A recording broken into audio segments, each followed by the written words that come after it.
fingertips of your past. It's catchy. You know it's a catchy song. Come on. You'll love it. You'll love it. So, I had a great comment the other day on the channel talking about whether there'll be a housing crash or not, and a crash just generally in all assets.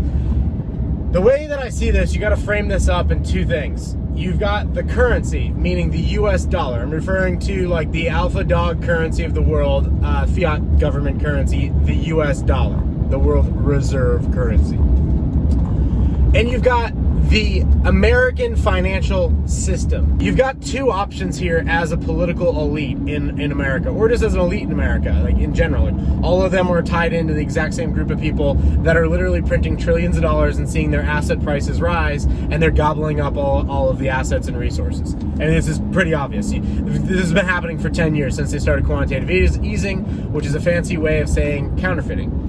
And yes, if you and I did it, it would be illegal. If they do it, it's fine. Nobody cares. In fact, we have Federal Reserve presidents that get caught insider trading and nothing happens to them. In fact, it's so ridiculous that they do their own insider investigation. They investigate themselves. It's unbelievable. But nonetheless, that's where we are. Here's where we are. And so they've got two options here. They can sacrifice the system and save the currency, or they can sacrifice the currency and attempt to save the system. The system is what makes them obnoxiously wealthy. The idea that you can work at the Federal Reserve, get insider trading knowledge, tell your buddies at Goldman Sachs, at BlackRock, at whatever hedge fund you want it to be, and just continue to gobble up resources at the same time that the currency is inflating and pinching the poor and middle class, and essentially shutting down the economy and telling some middle class business owners, oh, you're not even allowed to open your business. It's like, I think that we're in pre-French Revolutionary moments. I genuinely think that's what we're on a path to see French Revolution. Where if you raise the interest rates, you save the dollar because you can stop the inflation of the dollar. Give you an idea, in the 70s, at the end of the 70s, we had to raise the interest rates to like 18%. What happens to all asset prices in 1980? They crash. Epic crash. I mean, 1 ounce of gold would buy you the entire Dow Jones. I mean, so, just to give you an idea, an ounce of gold right now is like 1,800. The Dow's like 34 grand. So it's like, that's how off balance, that's how much of a correction. When was the last time we saw that type of crazy correction? 1933. 1 ounce of gold would have bought you the Dow. Only 2 times in the last century where that would have happened. 1933, 1980. Every 50 years. I think that we're right about there right now. So you can save the currency and raise the interest rates, which will cause asset prices to fall. Problem, they didn't do the right thing in 2008. They didn't let us have a little minor depression and get rid of what they call malinvestment. All of this 0% interest rate stuff, people buying stuff and not getting good feedback from the market of like, hey, not being able to find good deals. I mean, just the millennials in general, like they're getting out, they're starting to invest in stocks. Hey guys, do you want to buy stocks at all-time highs? I mean, sounds like not very cool. Plus they're saddled up with student loan debt, car debt, and everything else. So what happens from here? You can raise the interest rate, save the currency at the expense of crushing the system. Doesn't mean the system will go away, but you have all these baby boomers that are literally, the youngest of them are like 63 years old. So they're literally starting to retire and starting to make less money and starting to consume less. And they are the people that are in the stock market heavily. And so if you do that, the stock market crashes on a bunch of 60, 70-year-old baby boomers who are the biggest voting base in the country. So it's not looking good if you're a political elite to allow that to happen. No one's getting reelected for midterms or the 24 presidential election if that happens. So are they going to raise the interest rates? No, they can't raise the interest rates. That's not in a meaningful way. They might be able to raise them like what they call a basis point, which is a 1% of a percent. So it's 0.01 is a basis point. So you might hear these guys be like, oh, we're going to raise things 5 basis points. It's like, that's nothing. You need to be raising things 100 basis points, 200 basis points, 300 basis points. That's 1%, 2%, 3%. We have 7% inflation in this country. If we measured it like we did in the 70s, we actually have like 17% inflation right now, but we don't do that anymore. We move the goalposts. Always moving the goalposts, guys. 1 mask, 2 masks, 3 masks, 1 booster, 2 boosters, 3 boosters. It's that clown meme where it just keeps getting, we're literally living in the fakest and gayest times. I mean, there's just no way, we really are. I mean, humanity's probably never been this incompetent and this complacent at any other point in human history. And so, nonetheless, that's where we are. So if they raise the interest rates, they crash the system. However, if they choose to save the system, they will continue to inflate the dollar. When the guy can't afford, like the average guy can't afford gas, a place to sleep, and to feed his kids, he's gonna be susceptible to any person that comes around that says, I got an idea, here's what we do. And that is a scary place to be. And we're already seeing the culture divided. This is probably a game plan, but I mean, I don't even think, one, find your best conspiracy buddy, family member, whatever, and please sincerely give them an apology. You owe that to them at this point in time. Nothing they have said in the last 2 years has been wrong. And so you need to be a gentleman or a woman about it and be like, you know what, you're right.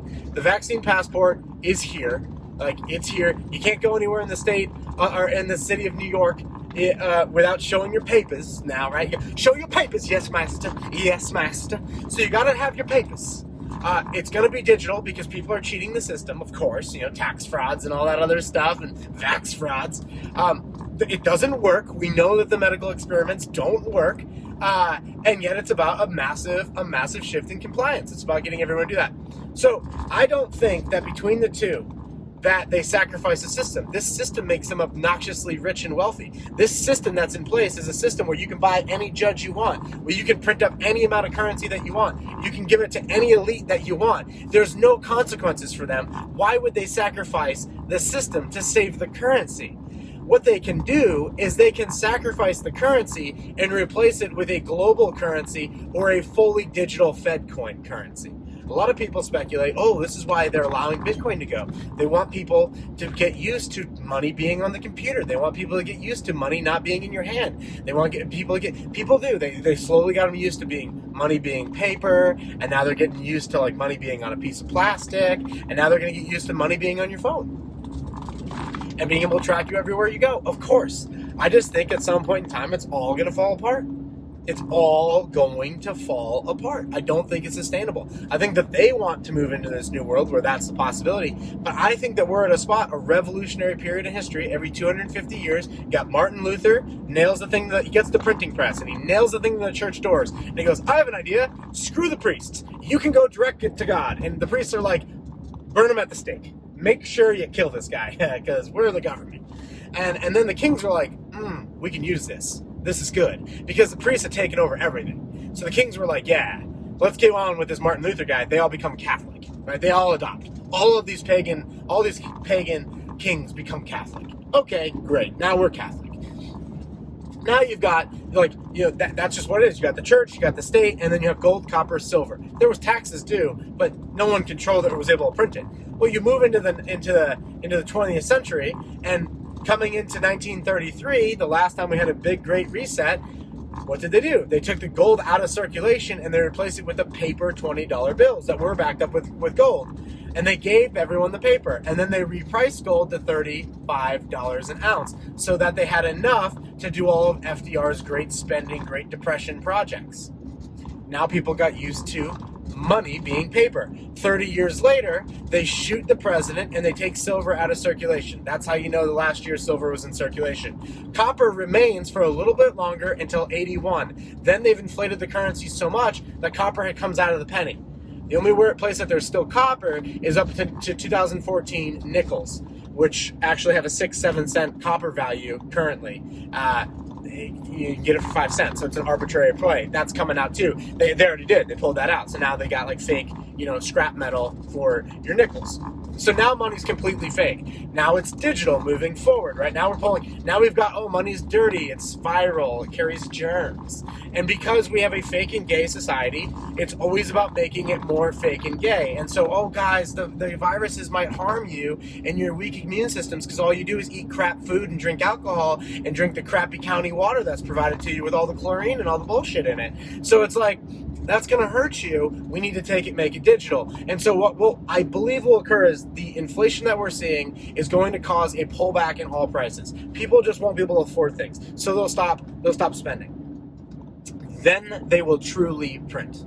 And to keep the populace chill, they'll probably start doing a universal basic income, like stimmy checks, but the stimmy checks will come more regularly.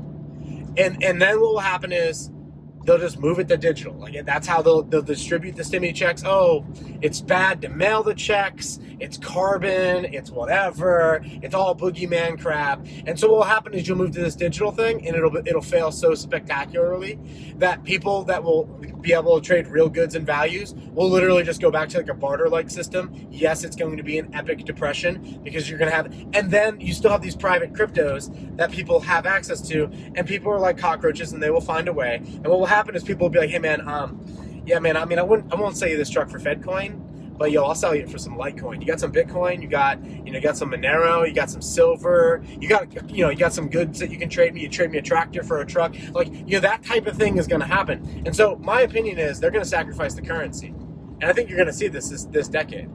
And so the inflation is not going to stop. It'll pull back for a little bit, but inflation, like, get used to it. This is happening until the currency is no more. That's my opinion. I'd like to know what you guys think in the comments. As always, thank you for liking, subscribing, and I will see you down below in the comments. Peace.